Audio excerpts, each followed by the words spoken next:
Comment करने वाले प्रिय सज्जन को मैं कोटि कोटि नमन करता हूँ, जो कि आपने कमेंट किया कि सेवा किसे कहते हैं और किसकी करनी चाहिए, जिसके लिए मैं आपके सवाल का जवाब देने का प्रयास करता हूँ। हो सकता है कि हमसे कोई त्रुटि हो जाए, जिसके लिए आप क्षमा करने का प्रयास करिएगा। सेवा तो संसार में सभी करते हैं। कोई बेटे बेटियों का सेवा करता है, कोई अपने धर्म और जाति का सेवा करता है, कोई धन दौलत का करता है, कोई अपने राज्य या अपने देश की सेवा करता है। पर ये जितने भी सेवा जो हम करते हैं, ये अपने मान सम्मान रखने के लिए, जीविका चलाने के लिए ही हमारा ये सेवा होता है, जो कि ये सारी सेवाएं हमें संसार से बांध कर रखती हैं। असल में हमें सेवा करना किसका चाहिए? जैसा कि हमारे माता और पिता, जो जीवन में प्रथम गुरु इन लोगों को माना गया है, और गुरु ही नहीं बल्कि जन्मदाता भी हैं। जो कि मेरी माता 9 वर्ष अपने पेट में गर्भ में हमें लेकर ढोती है, समय पूरा होने पर अपने जिगर का टुकड़ा निकालकर बाहर रख देती है। हर तरह की सेवा, खाने पीने का, उड़ने पहनने का, दवाई दर्पण का, सर्दी गर्मी का, सारी देखभाल माता की जिम्मेवारी होती है। अगर बच्चा गंदगी कर देता है तो माता धोती है, साफ करती है, दूसरे कपड़े पहनाती है। अपने गीले में सो जाएगी मगर बच्चे को सूखे में सुलाती है। अपने नहीं खाएगी, अपने नहीं ओढ़े पहनेगी, लेकिन बच्चे को शौक पूरा करेगी। बच्चे की देखभाल सारी माता की है। बच्चे को बोलने का सिखाना, चलने को सिखाना, सारी देखभाल, सारे गुण हुनर माता का है। बच्चा सियाना होता है, दवाई दर्पण का खर्चा, माता का खर्चा, या हमारे पढ़ाई लिखाई का खर्चा, या हमारे शादी विवाह का खर्चा, या हमारे व्यवसाय नौकरी चाकरी का खर्चा, सारे खर्चा को बाप पूरा करने में अपना जीवन बिता देता है। अपनी खुशी के लिए नहीं, बच्चे के खुशी के लिए अपनी जिंदगी को, अपने हस्ती को मिटा देने को पिता तैयार होता है। तो आखिरकार में हमारे सेवा का अधिकारी कौन बना? हमारे माता पिता। हमें अपने माता पिता की सेवा करनी चाहिए। क्यों? कि यही हमारे जीवन दाता भी हैं और जीवन के गुरु भी हैं। इसलिए माता पिता हमें हमारे सेवा के अधिकारी बनते हैं, जो कि ये बाहरी सेवा है। और इसके बाद दूसरा कौन सेवादार हमारे सेवा का अधिकारी बनता है? हमें अगर ये मनुष्य जन्म मिला हुआ है तो हमें जो हमारे जीवन को सार्थक बनाने वाला जो पूरा सतगुरु होता है, उसकी शरण में हमें जाना चाहिए। संतों महात्माओं की संगत हमें करना चाहिए। तो संतों ने समझाया, संत हमें गुरबाणी में समझाते हैं कि भाई परापत मानुख देहुरिया, गोविंद मिलन की यह तेरी बरिया, अवर काज तेरे किते न काम, मिल साध संगत भज केवल नाम। संतों ने समझाया कि ये जो शरीर मिला हुआ है, यह एक उस मालिक के मिलने की बारी है।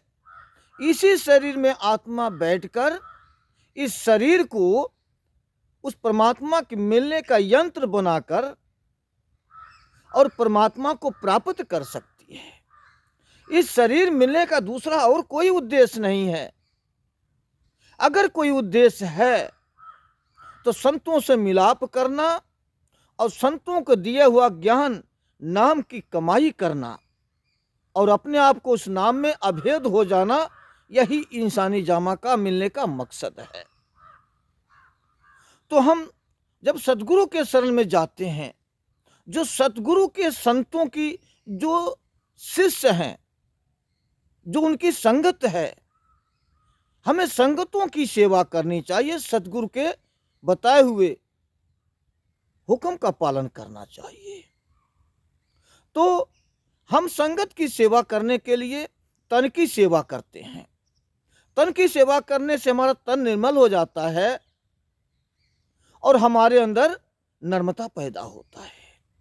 मन की सेवा करने से मन हमारा निर्मल होता है और जो हमारे मन के अंदर गुमान, घमंड, अभिमान व हौमे होता है, ये सभी इनका नाश हो जाता है और उनके स्थान पर दीनता, नम्रता व अधीनता पैदा हो जाता है। हम धन की सेवा करते हैं तो संसार के पदार्थ, जो धन है, जो पदार्थ हैं, इन सभी से मोह हमारा निकल जाता है, मोह टूटता है और हमारे कमाई सफल होती है। इसलिए सतगुरु के बताए हुए हुक्म का हम पालन हमें करना चाहिए। हम सभी लोगों क्यों हम सेवा करते हैं, संगत की सेवा क्यों करते हैं? कि परमात्मा का नूर हर एक घट में समाया हुआ है। हर एक घट में शिष्य को एक परमात्मा ही नजर आता है। तो तीसरी पातशाही श्री गुरु अमरदास जी ने समझाया कि सह सेवा कीती सफल है, जित सेवक सतगुरु का मन मन्ने। हमें वही सेवा करना चाहिए जो सतगुरु को अच्छा लगता हो। हम सेवा क्यों करते हैं? कि हम एक सेवक हैं, शिष्य हैं। हम जिसकी सेवा करते हैं वो हमारा स्वामी है। स्वामी को बड़ा और अपने आप को हम छोटा समझना चाहिए। हमें वही सेवा करना चाहिए जो सतगुरु को भाए, जो सतगुरु को अच्छा लगे। हमें वो काम नहीं करना चाहिए जो सतगुरु को अच्छा न लगता हो। इसलिए हम सतगुरु के भाने में रहकर, सतगुरु की रजा में राजी रहकर ही हमें सेवा करना चाहिए। तो सेवाएं दो प्रकार की हैं। एक तो बाहरी सेवा है, जो हमारे सेवा का अधिकारी माता पिता हैं। दूसरे हमारे सतगुरु हैं, जो साकार रूप में हैं। मगर एक सेवा आंतरिक होती है, जो हमारे शब्द रूपी सतगुरु घट के अंदर बैठे हैं, जो कि हमें आंतरिक सेवा समझाया गया है। तो अंदर सतगुरु कैसे है, कौन है? गुरु नानक साहब ने समझाया कि शब्द गुरु सूरत धुन चेला। जो भी हम बाहर की जितने भी सेवाएं करते हैं, सबका संबंध आंतरिक सत्संग, आंतरिक जो सत्संग हो रहा, आंतरिक जो सतगुरु हैं। बाहरी सेवा आंतरिक सतगुरु से लिंक जोड़ता है, संबंध जोड़ता है। उसलिए हम बाहरी सेवा करते हैं। आंतरिक सेवा क्या है? कि वो जो शब्द जो मालिक की दरगाह से आ रहा है, जिसे संतों ने अनबोली भाषा, अनलिखित कानून और निह अक्षर कहा है, जो लिखने पढ़ने में नहीं आता, जो बोलने कहने में नहीं आता, इन आंखों से देखने में नहीं आता, उसको देखने, सुनने व बोलने की जुबान, आह, कान अंदर है। तो वह शब्द, जो शब्द, उस शब्द ने ही सारे सृष्टि का संचार किया। जल, थल, अग्नि, पवन, आकाश सब उसी शब्द के द्वारा ही बने हैं। उस शब्द के सेवा कहा है सतगुरु ने। उसको अपने अंदर का, अपने सूरत को उस शब्द के साथ जोड़ना, ये असली सेवा, आंतरिक सेवा को माना गया है। तो उसको सतगुरु का वही हुक्म है।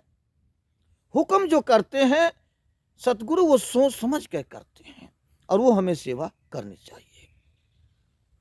तो सतगुरु कहते हैं कि शब्द में अपने आप को जोड़ो। सारे जितने भी कारज हैं, जितने भी संसार के कर्म हैं, वो सारे मिथ्या हैं। सत्य कौन सा कर्म है? जो सूरत शब्द का अभ्यास करना, अपनी सूरत को शब्द में लीन करना। तो इसी शब्द को संतों ने हुक्म कहा है। श्री गुरु पांचवें पातशाही श्री गुरु अर्जुन जी कहते हैं कि सेवक को सेवा बनी आई, हुक्म बूझ परम पद पाई। कहते हैं सेवक को सेवा ही करना जरूरी है, सेवा करने वाले को ही शिष्य कहा जाता है। तो ऐसा शिष्य जो कि उस सेवा में लीन हो, और हुक्म वो परमात्मा का नाम, उस शब्द सतगुरु जो हमें आंतरिक जो ज्ञान लखाया, उस ज्ञान को लखकर उस ज्ञान में अपने आप को समर्पित कर देना है, उस ज्ञान का रूप हो जाना है। शब्द कहें नाम कहें एक ही चीज है, मगर हमें शब्द का रूप हो जाना, ये सतगुरु की असली सेवा है। तो सेवाएं कहने का तात्पर्य है सेवा दो प्रकार की, एक बाहरी सेवा जो सतगुरु और माता पिता की सेवा करना उत्तम है, और एक आंतरिक सेवा जो शब्द के साथ अपने सूरत को जोड़ना है। तो जो माता पिता और सतगुरु की सेवा और शब्द की सेवा जो हम करते हैं, ये सेवा जो हमारा परमार्थ है, ये परमार्थ से जोड़ने का एक मार्ग है, ये सेवा परमार्थ का खोलने का एक दरवाजा है। यही सतगुरु का हुक्म एक उस दरवाजे खोलने की चाबी है। इसी सेवा को एक सेवा हमारा प्रेम में बदल जाता है। इसे कहते हैं सेवा।